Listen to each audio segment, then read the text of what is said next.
Hello बच्चों, कैसे हो? आपका स्वागत है त्रिपान स्टडी सेंटर में। आज जो हम करने जा रहे हैं काफ़ी महत्वपूर्ण चैप्टर है, impact of British rule on Indian economy, social and culture 1757 to 1857। कहते हैं भारत में ब्रिटिश शासन का प्रभाव आर्थिक, सामाजिक, संस्कृति और ये समय काल जो है 1757 से लेकर 1857 यानी 100 साल के अंतराल में ये हमें टॉपिक आया है जो काफ़ी महत्वपूर्ण रहने वाला है।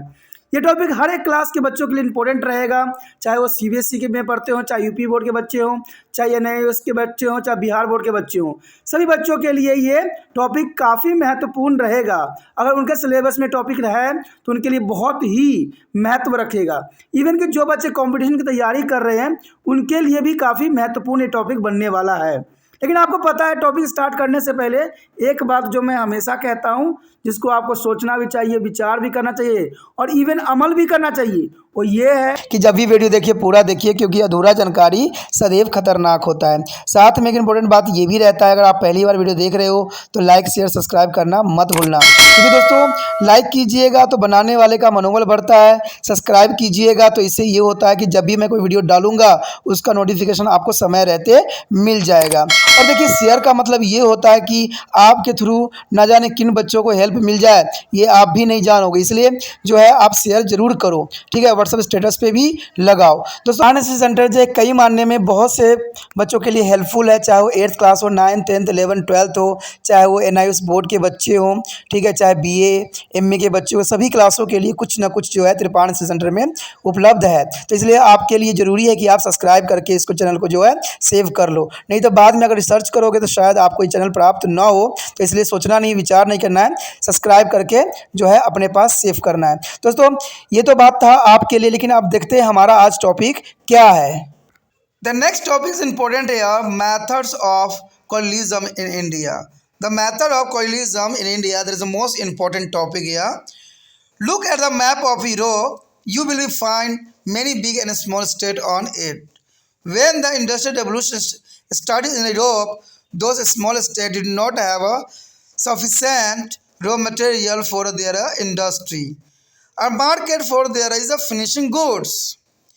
These countries is now started looking for a market in Asia and Africa. There is a important here.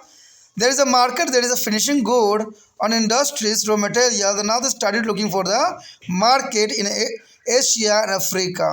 England succeeded in controlling trade with the India and established the East India Company in a 16th century. This company was supported by the British government. The East India Company there is supported by the British government, and with the help of England was able to extend her territorial frontier to the Indian subcontinent. The first factory was established at Surat in 1613. There is important. The first factory was established at Surat in 1613. There is a UPSC exam is important here. In 1615, Sir Thomas Roe got a permission from to the Mughal Empire Jahangir to open more factory at Agra. That is important also. The 1615, the Sir Thomas Roe got a promise for there is a permission for there is a Mughal Empire Jahangir to open more factory at Agra, Allahabad and Bauch. There is a most important three state on there is a factory of Agra in a permission for a Jahangir. There are most important settlement on the southern coastal and Madras where they built a fortified factory called the Fort H. George. There is a factory in Madras here is called, the factory is called for a Fort St. George. And this was the first privatized holding acquired by the Company of Indian Soil, and gradually the company expanded its trading network. By that time the company was well established in India. It had also succeeded in their eliminating their other well European powers from India. They also started interfering in political affairs of India as rulers. Here show the most important present day of Europe. There is a map of present day of Europe. There is a most important, and here Africa and Asia and Europe. There is a important map on your screen. Look at the map of 19th century of India. There is a most important map is the next year. Look, there is a map of 19th century India. What do you see? You will be looking at many big and small independent state. And this state had there is urban rulers, economical language and culture. These states were constantly at war with each other. There is important. These states were constantly at war with each other.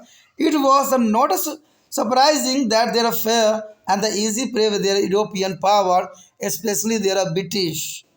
It was the Battle of Plebiscite 1757 and Buxar 1764, which have provided their ground for the British success in India. Throughout this is a battle, a long era of British political control over India began. The Battle of Plebiscite was won by the England in Bengal. The Plebiscite was won by the England in Bengal. The British made Mir Jafar the new Nawab of Bengal. British made Mir Jafar the new Nawab of Bengal in return for which they are received and emerged is a sum of money as well as the territory of 24 paragons from the Nawab. This is important. Some of the money as well as territory of 24 paragons from a Nawab. But Mir Jafar was not able to make a further payment to them. As a result, he was placed by the Mir Kazim, who is proved a strong ruler. The Mir Kazim was not ready to meet their demand for more money or control. As a result, Mir Kazim was removed and Mir Jafar was made the Nawab again. Mir Kazim was the joint hand with the Nawab of Awadh and Siraj Udaulah and the Mughal Empire Shah Alam. Shah Alam too is plotting against the British. The battle took place at a place called the Buxar on 22 October 1764. Their defeat proved to be decisive. Though the British successfully gained control over the Bengal, the imposition of British ruler throughout the India was not an easy task. A number of regional powers opposed them and tried to extend the effort of the territorial expansion of British. Let us read about their various war visits to British against to Indian state. But first of all, see the 19th century map on your screen. On your screen, there is a Indian map that reference territory under the Indian ruler. There is a show here a territory under the Indian ruler. There is all part of India, but territory under to British. The British is a maximum or highlighted the Kolkata, Bihar, and the Uttar Pradesh, some state, and the also here of the other Mughals is just. But here a territory user to the European power only for the Goa. There is a only for the Goa on a European power, but British power is the stability here, maximum best of Bengal, Bihar, and some part of Uttar Pradesh. And also is the other side. There is an important map on your screen, and you see the Madras and Pondicherry of here. The important or European country is this here stipulate. There is a most important. The next point here, Anglo-Mysore Wars. There is an important point here, Anglo-Mysore Wars. The Mysore emerged as a powerful state under the able leadership of Hyder Ali, and he is the son of Tipu Sultan in the second half of the 18th century. For what took place between Mysore and British, finally their fourth Anglo-Mysore Wars in 1799 and ended in the heroic defeat and death of Tipu Sultan. With his glorious chapter of struggle between Mysore and England come to an end. Larger part is like a Kannada, Kambot, and the Seripatams were succeeded by the British. On your screen, there is the most important king here, Tipu Sultan. Tipu Sultan is the most important and struggle for the British. There is an important king on this period time. The next year, Anglo-Maratha War. The Anglo-Maratha War, there is an important. The Maratha were another formidable power in the western and central India during the second half of the 18th century.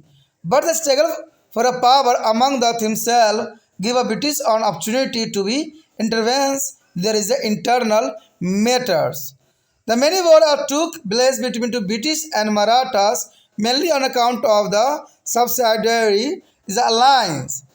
Subsidiary alliance is which you will be read in a next. The third Anglo-Maratha War is 1817 to 19. There is 1870 to 19. There is a third Anglo-Maratha War was the last war between them.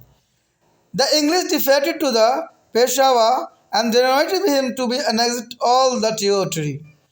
The Peshawar was a pensionoid of and sent to the Bithur near Kanpur, Uttar Pradesh. The next point here, Anglo-Sikh War. Anglo-Sikh War, there is a most important here. In northern West India, the Sikh under the able to the leader Maharana Ranjit Singh. The Maharana Ranjit Singh is 1792 to 1839. There is a most important period time here. The leader Maharaja Ranjit Singh became an effective political and military force. The British power is in India view there is a rise of Sikh as a potential threat. The British thus wanted to do wearing the Sikh under control. After death of Ranjit Singh in 1839, the lawlessness is prevalent in Punjab. The British took advantage of this and their first Anglo-Sikh War broke out in the 1845, which ended with the defeat of the Sikhs. In the Second Anglo-Sikh War in 1849, the British finally defeated them in the Battle of Gujarat, a town on the river Chenab. This is 1849. The Sikh chief is surrounded and the Punjab was annexed by Lord of Dalhousie and Maharaja Dalip Singh.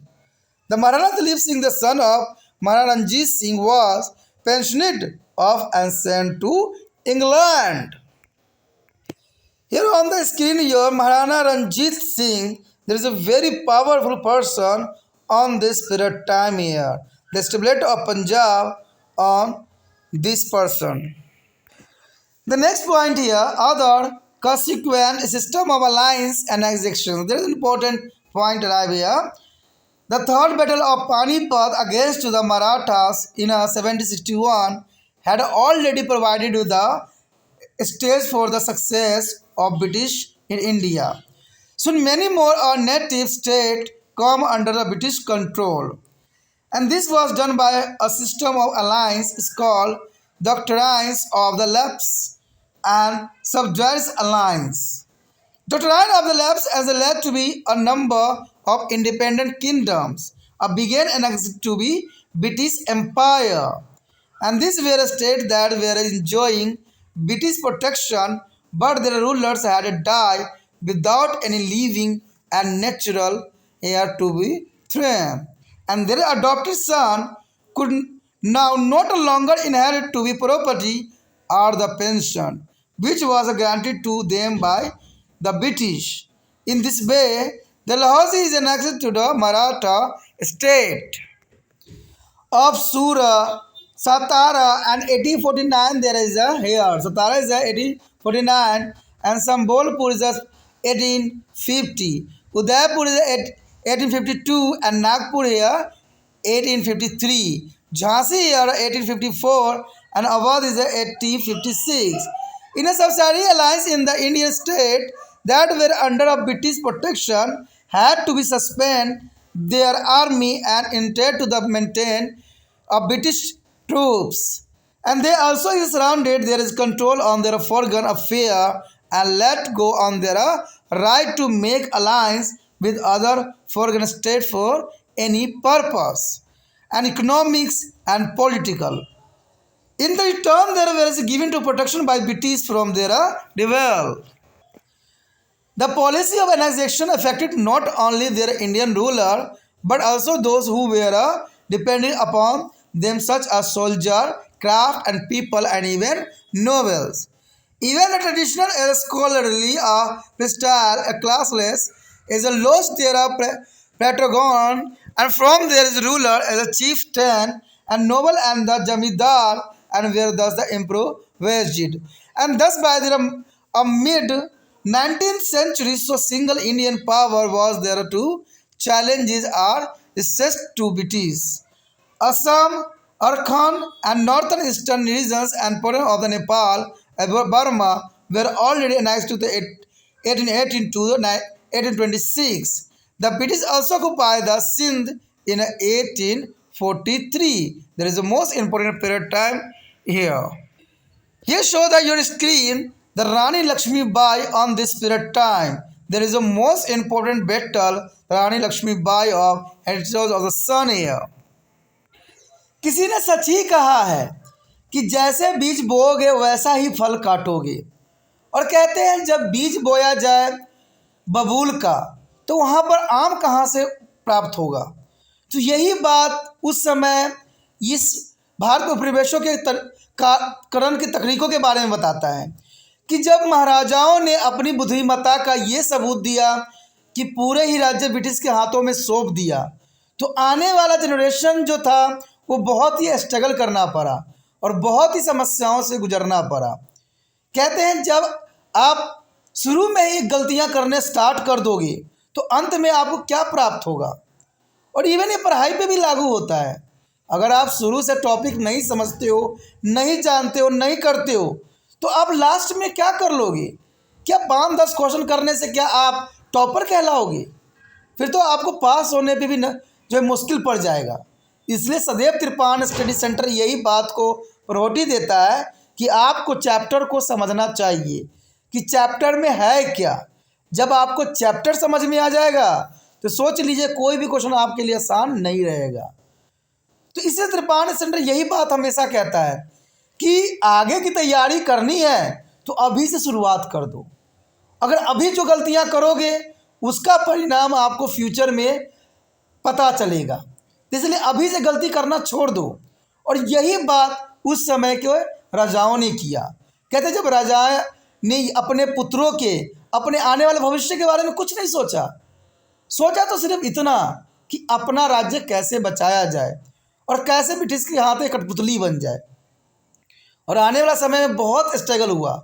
Even कि आपको पता ही है 1857 की जो क्रांति हुई वो काफ़ी महत्वपूर्ण थी, और उस क्रांति ने पूरे जो है ब्रिटिश का जो है जड़ को उखाड़ के फेंकने की हर संभव कोशिश किया। लेकिन देखा जाए तो कुछ अपने ही लोगों के कारण जो है 1857 की क्रांति फेल हो गया। तो इसी विषय में हम यहाँ पर चर्चा करने जा रहे हैं और हर एक बात पे प्रकाश डालने की कोशिश करेंगे कि आखिर भारत में उपनिवेशीकरण के तरीके क्या थे, कैसे उपनिवेशीकरण किया गया। तो कहते हैं यूरोप के नक्शे को देखें, आपको ये बात साफ समझ में आ जाएगा कि कई बड़े छोटे जो है वहाँ पर राज्य आपको दिखेंगे। जब यूरोप में औद्योगिक क्रांति शुरू हुई तो इन छोटे राज्यों के पास अपने उद्योग के कच्चा माल और तैयार माल के लिए बाजार नहीं था। कहते हैं हम स्वयं उत्पादन करें और स्वयं ही खा जाए तो इससे जो है आपकी इकोनॉमिकल अर्थव्यवस्था कभी मजबूत नहीं होगी। भारत में ये ऐसा हो रहा है कि हम खुद ही उत्पादन कर रहे हैं और खुद ही इसका कंज्यूम भी कर रहे हैं। तो इससे क्या होगा? क्या हम कभी इकोनॉमिकल तौर पे अर्थव्यवस्था में मजबूत बन सकते हैं? कदाचित नहीं, क्योंकि इकोनॉमिकल अर्थव्यवस्था पे हमें मजबूत तब हम बन सकते हैं जब हमें विदेशी करेंसी भारत में आए। और विदेशी करेंसी कब भारत में आएगा? जब भारत हर चीज़ों में सक्षम होगा, तब विदेशों को जरूर जो है भारत में आकर्षित करेगी। लेकिन ऐसा करने में हम कुछ भी नहीं कर रहे हैं, सिर्फ अपनी बातें आगे रखने के लिए अग्रसर है। अब इन देशों ने एशिया अफ्रीका में बाजार की तलाश करना शुरू कर दिया, क्योंकि ब्रिटिश इस बात को भली भांति जानता था कि औद्योगिक क्रांति तो हुई है, लेकिन जो माल तैयार हुआ है वो स्वयं ही खपत नहीं कर सकते। इसलिए उन्होंने एशिया और अफ्रीका में बाजार की तलाश करना शुरू कर दिया और इंग्लैंड भारत के साथ व्यापार नियंत्रण करने में सफल भी रहा। इंग्लैंड को भारत का व्यापार भा गया और उन्होंने भारत को ही अपना उपनिवेश बनाया और भारत में उनके लिए जो है नियंत्रण करना बहुत ही सरल था, क्योंकि उन्होंने इस बात को राजनीति में उन्होंने झांक लिया कि यहाँ हर कोई व्यक्ति जो है कहते हैं राज्य के लालसा में लगे हुए हैं और वो अपने से भी धोखेबाजी कर सकते थे। तो यही बात इंग्लैंड को भारत पे जो है व्यापार करने और नियंत्रण करने में काफ़ी मदद कर दी और 16वीं शताब्दी में ईस्ट इंडिया कंपनी की स्थापना भी यहाँ हो गया और इस कंपनी को ब्रिटिश सरकार द्वारा समर्थन भी मिला और इसकी मदद से इंग्लैंड भारतीय उपमहाद्वीप में अपना क्षेत्रीय सीमा का विस्तार करने में भी सफल हो गया। पहली फैक्ट्री जो भारत में अंग्रेज़ों ने लगाई वो 1613 ईस्वी में सूरत में स्थापित की गई। ये कई टाइम में जो है यूपीएससी एग्ज़ाम या कोई भी कंपटीशन वाली एग्ज़ाम में ये क्वेश्चन पूछी जाती है कि ब्रिटिश ने भारत में पहली फैक्ट्री कहाँ पर स्थापित किया था, या कभी कभी सन भी पूछ लिया जाता है। तो भारत में फैक्ट्री जो बनाई वो 1613 ईस्वी में सूरत में स्थापित की गई थी और 1615 में सर थॉमस रोक के मुगल सम्राट जहांगीर से आगरा, इलाहाबाद और भरूच में फैक्ट्री खोलने की अनुमति भी मिल गई और उस समय काल में जहांगीर थे और जहांगीर ने आगरा, अहमदाबाद और भरूच में फैक्ट्री खोलने की इंग्लैंड को इजाज़त दे दी।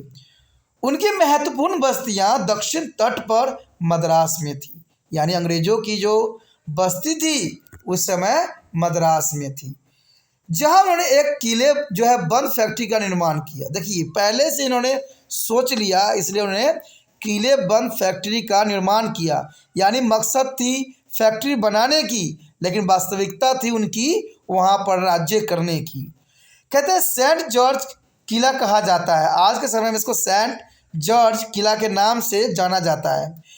कंपनियों ने यह पहली मालिकाना जीत प्राप्त की, क्योंकि ये वो समय था जब उनको जो है पूरी तरह आश्वासन हो गया कि भारत में उनकी राजनीतिक जो है दृढ़ हो सकती है, क्योंकि जब उन्होंने फैक्ट्री की इजाज़त ले ली और उन्होंने किलाबंदी की तो वहाँ पर कोई राजाओं ने कोई प्रश्न चिन्ह नहीं उठाया। तो कंपनियों ने ये पहली मालिकाना जीत प्राप्त हुई, जिससे उनकी पावर और बढ़ गई।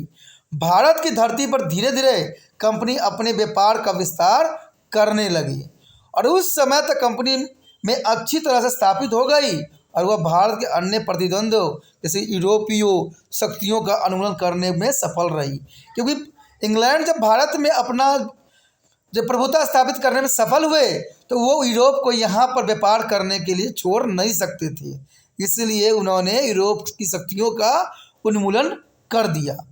अब उन्होंने शासकों के राजनीतिक मामले में भी हस्तक्षेप शुरू कर दिया, यानी उनको पता था कि जब तक यहाँ राजनीतिक में अपना कंट्रोल नहीं होगा तब तक जो है यहाँ पर हर चीज़ अपना नहीं होगा, इसलिए उन्होंने शासकों के राजनीतिक मामले में भी हस्तक्षेप करना शुरू कर दिया। यहाँ पर जो आपके समक्ष मैप आया है वो यूरोप का मैप है।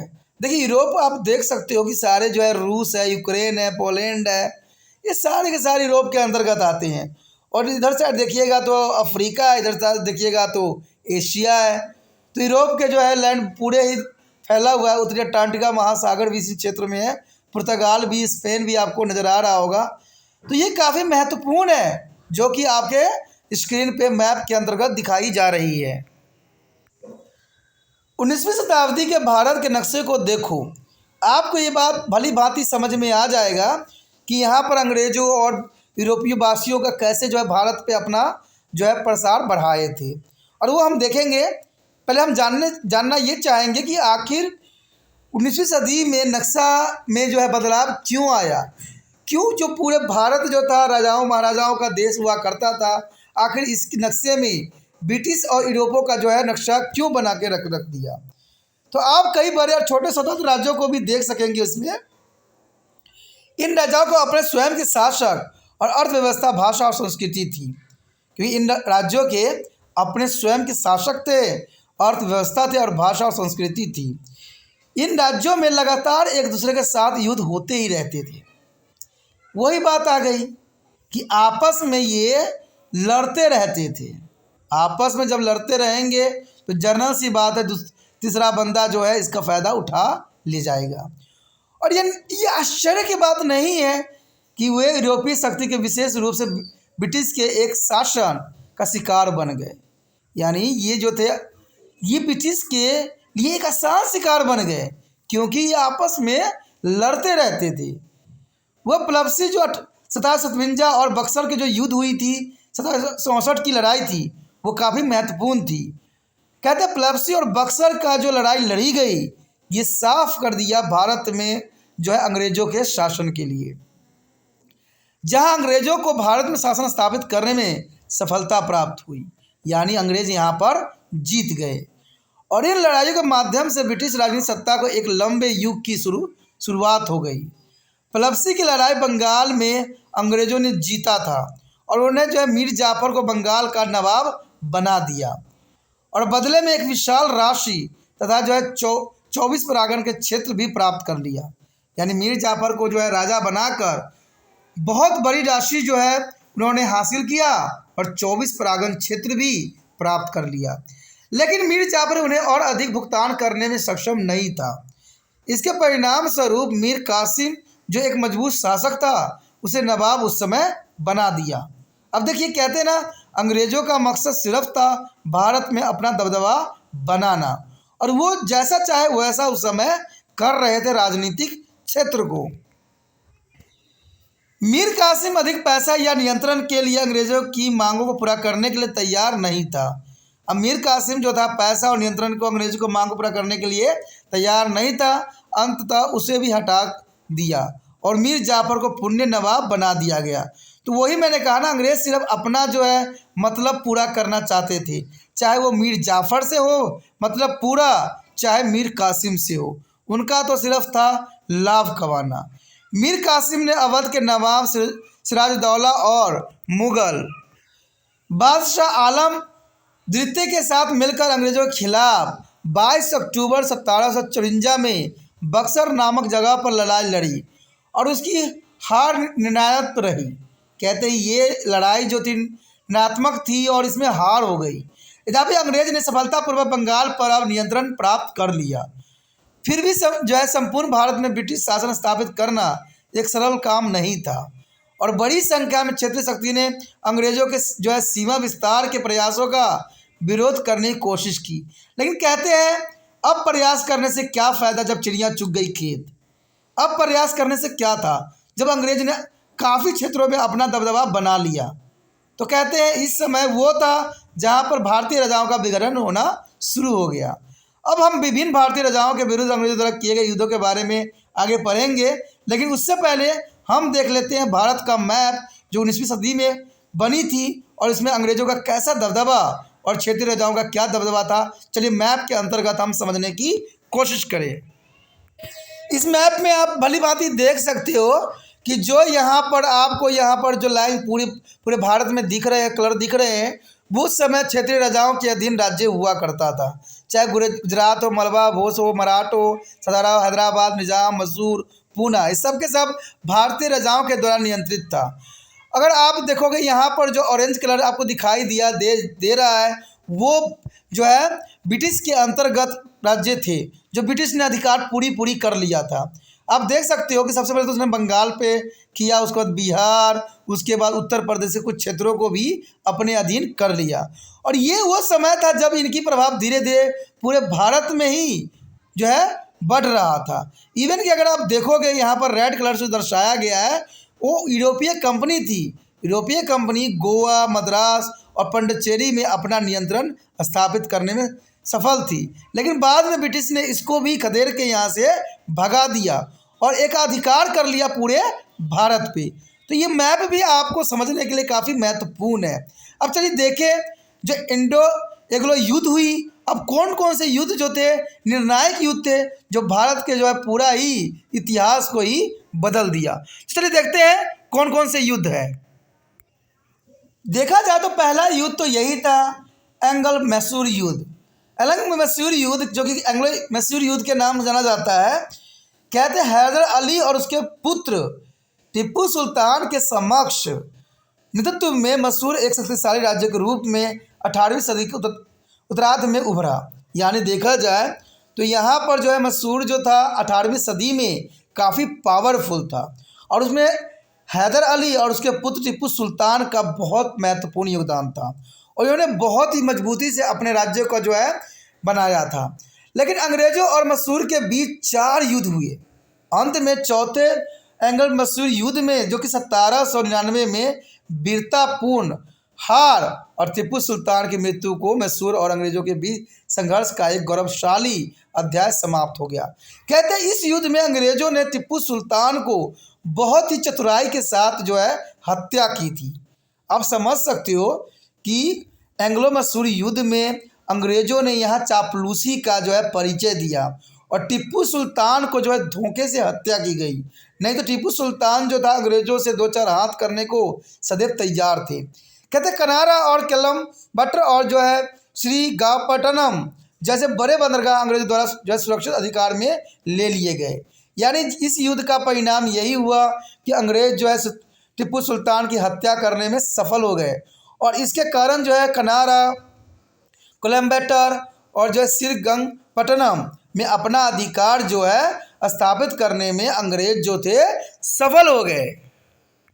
यहाँ पर आपके स्क्रीन में जो दिख रहे हैं वो टीपू सुल्तान है, जिन्होंने बहुत ही महत्वपूर्ण युद्ध लड़े, और इस युद्ध में बेशक वो हार गए, लेकिन इतिहास में उनका नाम सदैव ही याद किया जाएगा, क्योंकि इनके वीरता के कारण अंग्रेज़ों को जो है लोहे चबाना पड़ गया। तो ये काफ़ी महत्वपूर्ण था इनके योगदान। उसके पश्चात आता है एंग्लो मराठा युद्ध। देखिए एंग्लो मराठा युद्ध भी काफ़ी महत्वपूर्ण था मराठा क्षेत्र के लिए। कहते 18वीं सदी के उत्तरार्ध में मराठे जो है पश्चिमी और मध्य भारत में एक और दुर्गेश शक्ति बन गए, लेकिन आपस में सत्ता के लिए संघर्ष के कारण अंग्रेज़ों को उनके आंतरिक मामले में हस्तक्षेप करने का अवसर मिल गया। अब देखिए हर जगह हम एक ही बात जानते हैं कि जब आपस में ये लड़ते हैं और लड़ने के कारण क्या होता है, अंग्रेज उनका फ़ायदा उठा के अपनी सत्ता का जो है मजबूत कर लेते हैं। और वही आज जो घटना है आज की राजनीतिक में भी देखने को मिलता है कि जो पार्टियां हैं आपस में ही लड़ती रहती है, और कहीं ये ना हो कि तीसरा बंदा जो है इसका फ़ायदा उठा के यहाँ चला जाए। तो ये हमेशा डर बना रहता है। राजनीतिक में ये होना चाहिए कि देश के लिए जो है हर पार्टी को कार्य करना चाहिए, और देश भलाई के लिए करना चाहिए, अपने देश को इंसल्ट नहीं करना चाहिए। पार्टियों में देखा गया है वो हर तरह के शब्दों का उपयोग करते हैं जो नहीं करना चाहिए, जैसे दूसरे देश में जो हमारा देश का भी अपमान भी करके आते हैं, लेकिन फिर भी यहाँ के कानून कुछ नहीं उनको बिगाड़ पाता है। तो ये काफ़ी महत्वपूर्ण है। कहते हैं घर का भेदी लंका ढाए। जब घर का भेदी होगा दूसरे देशों में जाकर अपने देश की बुराइयां करेगा तो समझ जाइए कि देश के जो है क्या होगा। तो ये काफ़ी महत्वपूर्ण है, और यहाँ पर अंग्रेज़ों ने भी जो है यही चाल चली। जब उनके आपसी झगड़ा हो रहे थे सत्ता के लिए, तो अंग्रेज़ों ने उनमें हस्तक्षेप करना शुरू कर दिया, और सहायक संधि अंग्रेज़ों और मराठों के बीच कई युद्ध का कारण बनी, क्योंकि सहायक संधि वो करते थे लेकिन वो पूरे राज्य को जो है हथियाने की कोशिश करते थे। तीसरे एंग्लो मराठा युद्ध जो कि 1817 से 1819 ईस्वी में लड़ी गई थी, उन दोनों के बीच अंतिम युद्ध था, और अंग्रेज़ों ने पेशावर को हराकर गद्दी और उसकी सभी प्रदेशों पर कब्जा कर लिया। यानी देखा जाए तो ये समय बहुत महत्वपूर्ण था, जहाँ पर उसने पेशावर को जो है हराकर पूरे राज्य पर अपना कब्जा जो है जमा लिया। पेशवा को पेंशन बंद कर दी गई और उसे उत्तर प्रदेश में कानपुर के निकट बिठूर भेज दिया गया, और अंग्रेज यही करते थे, उनके शासन पर अधिकार कर लेते थे और उनको पेंशन पे जो है आश्रित कर देते थे और उनको कहीं ना कहीं भेज देते थे। जैसे यहाँ पर जो है पेशावर के साथ भी किया, उनको जो है पेंशन पे रखा गया और उन्हें उत्तर प्रदेश में कानपुर के निकट जो है बिठूर में भेज दिया गया। उसके पश्चात बहुत ही महत्वपूर्ण टॉपिक एंग्लो सिख युद्ध। ये काफ़ी महत्वपूर्ण है। कहते हैं एंग्लो सिख युद्ध काफ़ी महत्वपूर्ण इसलिए भी है क्योंकि ये निर्णायक युद्ध था। कहते हैं उत्तर पश्चिमी भारत में समक्ष जो है नेता महाराजा रंजीत सिंह थे, यानी जो लीडर थे महाराजा रंजीत सिंह, जो काफ़ी पावरफुल थे। और देखा जाए 1782 से लेके जो 18 शताब्दी तक उन्होंने काफ़ी महत्वपूर्ण योगदान दिया। ठीक है, सिख एक प्रभावशाली राजनीतिक और सैन्य शक्ति बन ब्रिटिश सत्ता के विरुद्ध एक खतरे के रूप में उभरा। यानी देखा जाए तो महाराजा रंजीत सिंह बहुत ही पावरफुल थे और वो ब्रिटिश को जो है हर संभव सबक सिखाने के लिए तैयार थे। और ये बात अंग्रेज भी भली भांति जानते थे कि महाराजा रंजीत से जितना मुश्किल ही नहीं नामुमकिन है, और इसलिए वो कभी भी जो है जीवन काल में यानी महाराजा रंजीत सिंह के जीवन काल में उन्होंने ऐसी गुस्ताखी नहीं की, कभी की भी तो उन्होंने जो है इसको कुछ और ही रूप दे दिया। अंततः ब्रिटिश सिखों के नियंत्रण करना चाहते थे। ब्रिटिश सदैव ही सिखों पर अपना नियंत्रित करना चाहते थे, क्योंकि उनको पता था कि सिख जो है काफ़ी पावरफुल है और वो जो है उनसे जीतना उनके लिए संभव नहीं है। इसलिए अंग्रेज जो है सिखों पर नियंत्रण करना चाहते थे। और रंजीत सिंह की जब मृत्यु हुई 1839 में, मृत्यु के बाद पंजाब में अराजकता फैल गई, चारों तरफ निराशा की दौड़ चलने लगी। अंग्रेजों ने इसका पूरा लाभ लिया और प्रथम सिख जो है एंग्लो सिख यानी जो 1845 यानी महाराजा रंजीत सिंह की मृत्यु के पश्चात लड़ी गई प्रथम एंग्लो सिख युद्ध, और ये युद्ध छोड़ दिया जो सिखों को हार के साथ समाप्त हो गया। और इसमें भी वही बात थी जो हमेशा रही है, यहाँ पर कुछ व्यक्तियों के लालच ने जो है अंग्रेजों को जीतने में जो है सक्षम बना दिया। अगर आप इसके पूरे इतिहास पढ़ोगे, ठीक है, तब आपको समझ में आएगी आखिर वो कौन व्यक्ति थे जिनके कारण जो है पंजाब में जो है सिखों की हार हुई।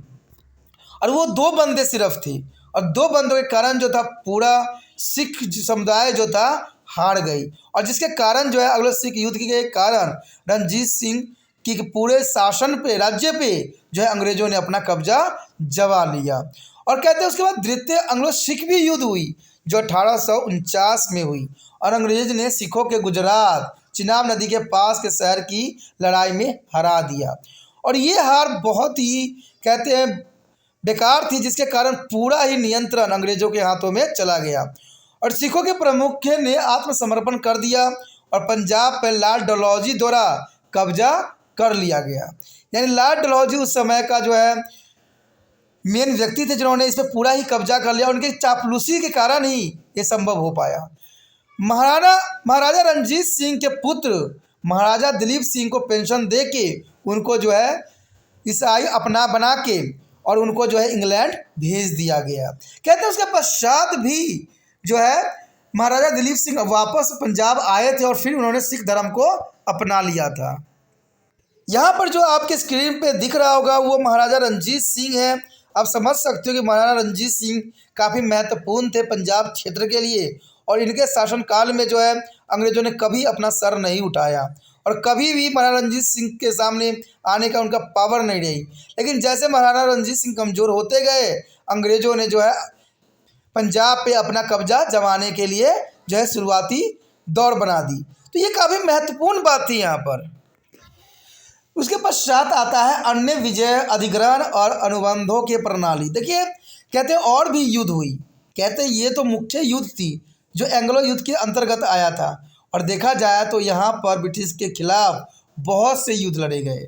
कहते हैं 1761 में मराठे के विरुद्ध पानीपत की तीसरी लड़ाई पहले से ही भारत में अंग्रेजों की सफलता के लिए मंच प्रदान कर चुकी थी। यानी पानीपत की जो तीसरी लड़ाई हुई थी उसमें अंग्रेजों के लिए जो है पहले ही मंच तैयार कर दिया था, और जल्द ही कई और अधिक देशों तथा राज्य ब्रिटिश नियंत्रण के अंतर्गत आ गए।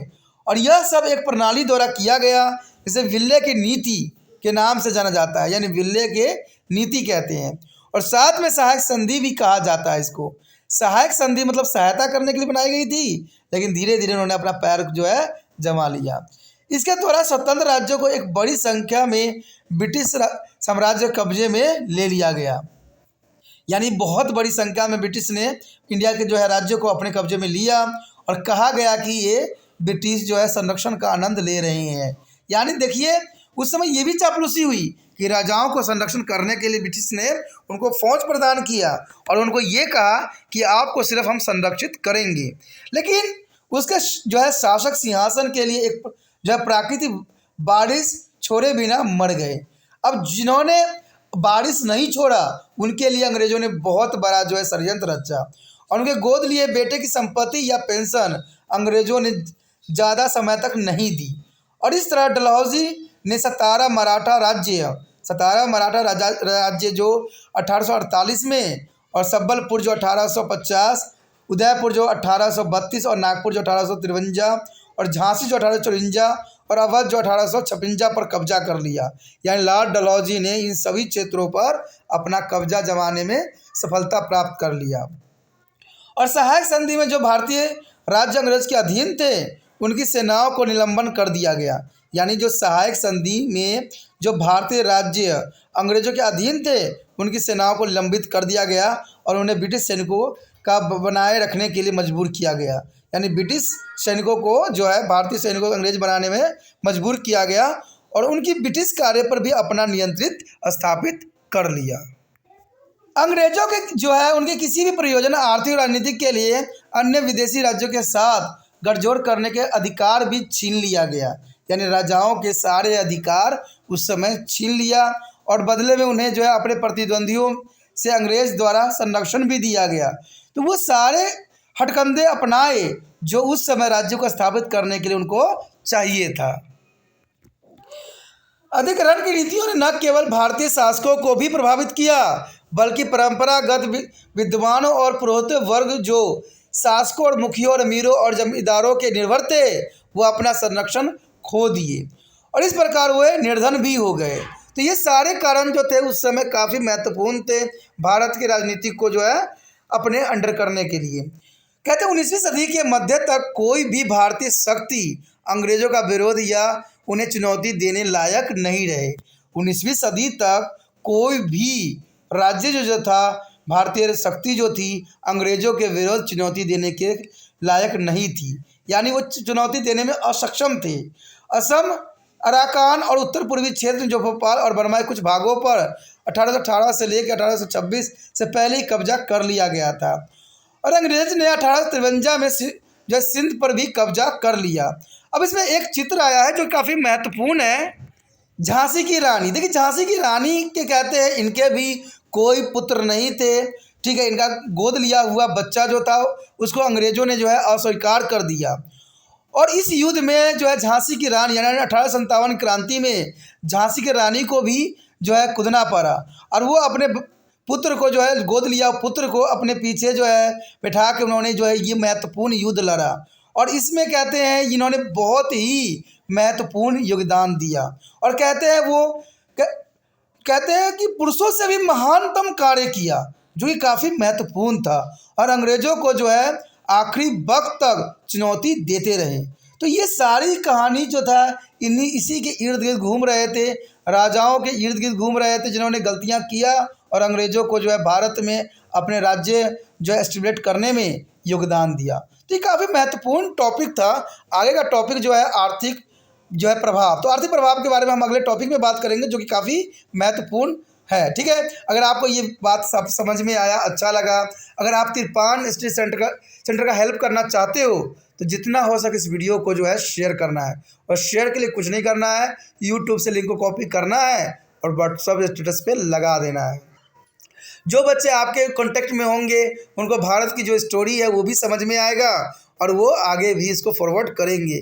किसलिए कहते हैं अपना कार्य करना चाहिए, हमें दूसरे कामों का नहीं सोचना चाहिए। इसलिए आप अपना कार्य कीजिए, ठीक है। अगर पहली बार वीडियो देख रहे थे चैनल को अवश्य सब्सक्राइब कर लीजिए क्योंकि चैनल को सब्सक्राइब नहीं कीजिएगा तो ऐसे ऐसे इंपॉर्टेंट टॉपिक जो आपके मोबाइल पे आने वाला है शायद उससे अनभिज्ञ रह जाइएगा। कहते हैं दोस्तों व्यक्ति वही चाहते हैं जहाँ पर ज्ञान का प्रसार होता है, ठीक है। और ज्ञान का प्रसार कहते हैं हर क्षेत्र में हर जगह है, लेकिन जो आपके लिए सही है उसी को ही चुनना चाहिए। अगर आपको तिरपान सृजन अच्छा लगता है तो इसमें सोचने वाली बात नहीं है। मैं देखता हूँ कि बच्चे सिर्फ वीडियो देखते हैं और बाद में फिर मुझे कमेंट करते हैं जब वीडियो बाद में उनको मिलता है तो कहते हैं आपका वीडियो मिला नहीं। तो इसमें तो गलती यही है ना कि आप सब्सक्राइब नहीं कर रहे हो। सब्सक्राइब करके अगर मोबाइल में इसको सेव कर लेते हो तो ये हमेशा के लिए आपके मोबाइल में सेव हो जाएगा। जब चाहो अब तब जो है आप तिरपान स्टडी सेंटर का फ़ायदा उठा सकती हो, ठीक है। और सोचिएगा कि तिरपान सेंटर सिर्फ यहीं तक सीमित होता, ऐसा नहीं है। त्रिपान स्टडी सेंटर जो है 8th क्लास से लेके MA तक के बच्चों के लिए अग्रसर है। और यहाँ पर सारे वीडियो जो है topic wise, chapter wise, class wise आपको प्लेलिस्ट में मिल जाएगा। तो सोचना नहीं है, जो रेड बटन आपके मोबाइल में दिख रहा है उसको दबाइए और जो चैनल को सब्सक्राइब करके अपने मोबाइल में सेव कीजिए।